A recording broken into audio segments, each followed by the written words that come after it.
Subscribe to this channel for real-time video updates.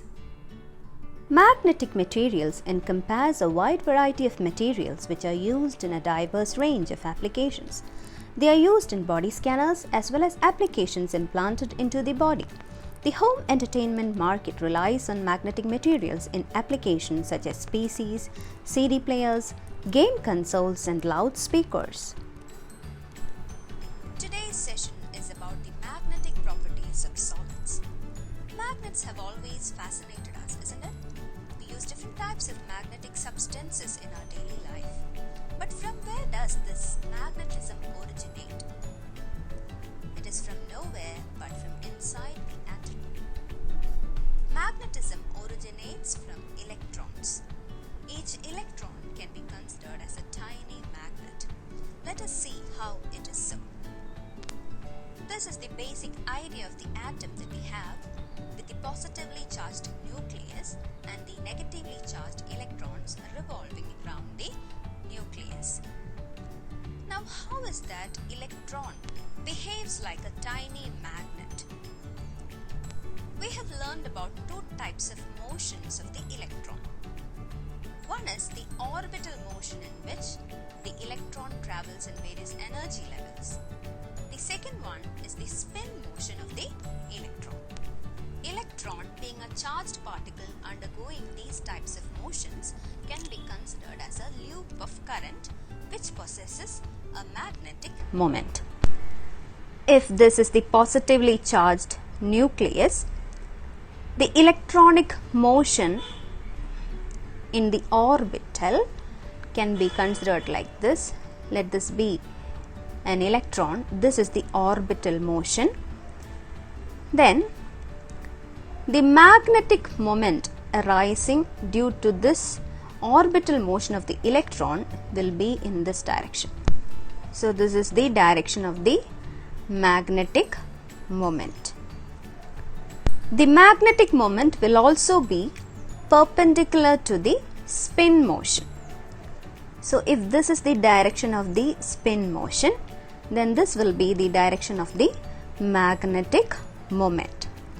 So what we are trying to establish is that electron gives rise to magnetism, and the magnetic moment that arises due to these two motions of the electron can be expressed in the unit Bohr magneton. Bohr magneton. Magnetic moment of an electron in an atom is represented by mu b, which is equal to 1 bm or Bohr magneton. It is also equal to 9.27 into 10 raised to minus 24 ampere meter square. Now we understood how magnetism originates. Now based on the magnetic properties, we can classify solids into 5 types. So the first type is the paramagnetic substance. You have heard about paramagnetic substance last year. To recollect, paramagnetic substances shows this type of property due to the presence of unpaired electrons. This is what you have learned last year. Paramagnetism arises due to the presence of unpaired electrons, and these type of substances behave in a magnetic field in a peculiar way. They are weakly attracted towards the magnetic field. In the absence of magnetic field, the individual magnetic entities are arranged in a haphazard manner, as you can see in this figure. In the presence of a magnetic field, some of them are oriented, nearly most of them are oriented in the field of the magnet, and some are shown as anti-parallel. But very few are anti-parallel, that is against the magnetic field. Most of the magnetic entities are oriented into the magnetic field. So this is the nature of the behavior of paramagnetic substances. Few examples are oxygen, Cu2+, Fe3+, Cr3+. All these species have unpaired electrons in them. The second type of magnetic substance is known as diamagnetic substance. These substances behave in this manner because of the absence of unpaired electrons. There are no unpaired electrons in them. So their behavior is that when they are present in a magnetic field, they are kept in a magnetic field, they will be weakly repelled from the magnetic field. So this is a diamagnetic specimen inside, and they repel the magnetic lines of force, as you can see from the figure. Examples for diamagnetic substances are water, sodium chloride, benzene. There are many other substances you can find out. The third type of magnetic substance is known as ferromagnetic substance. You have heard about ferromagnetic substance as well. These substances can be converted into permanent magnets. Examples are iron, cobalt, nickel, gadolinium, chromium dioxide. Chromium dioxide is a compound, the others are elements. So these substances behave as ferromagnetic substances and they can be converted into permanent magnets. Now we can see how it is possible. In the case of ferromagnetic substances, the metal ions are grouped into regions called as domains. So you can see the magnetic domains here. See, these rectangles are domains of metal ions. They are grouped into domains and they are arranged in certain directions. In the absence of an external magnetic field, the domains orient in different directions. They are oriented in different directions. But in the presence of magnetic field, you look at this, all the domains are arranged towards the direction of the external magnet. They are strongly attracted towards the magnetic field. So again, the metal ions in a magnetic substance are grouped into regions called domains.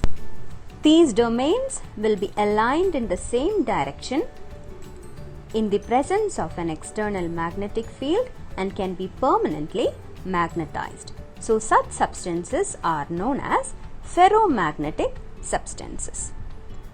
Then the fourth one is known as antiferromagnetic substance. You haven't heard about antiferromagnetic substance.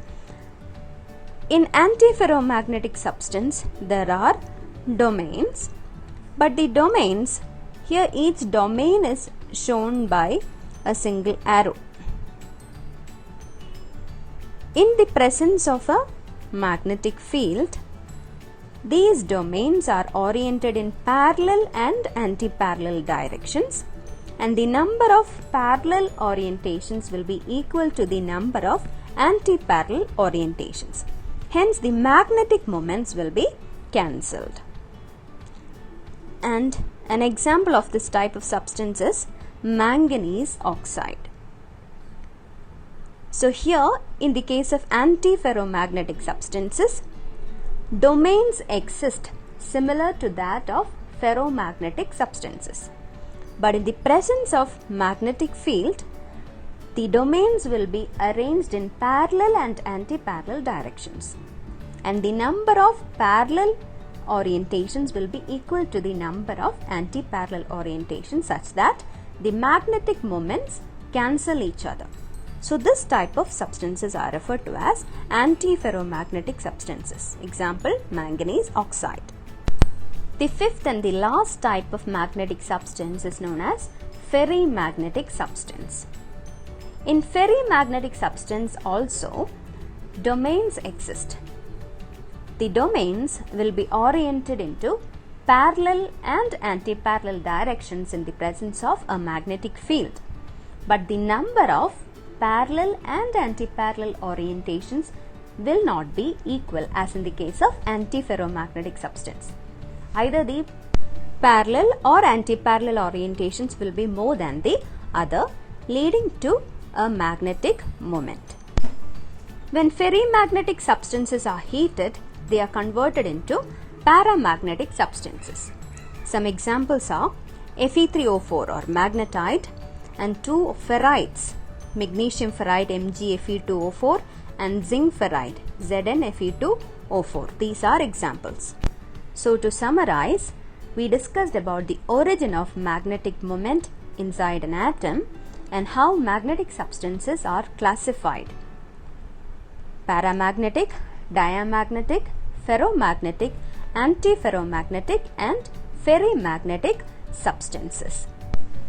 This is the last topic in the unit solid state. In the next video, I'll be discussing about the important exercise questions. Don't miss it. Hope you enjoyed the session. Thank you. Have a nice day. Subscribe to this channel for real-time video updates.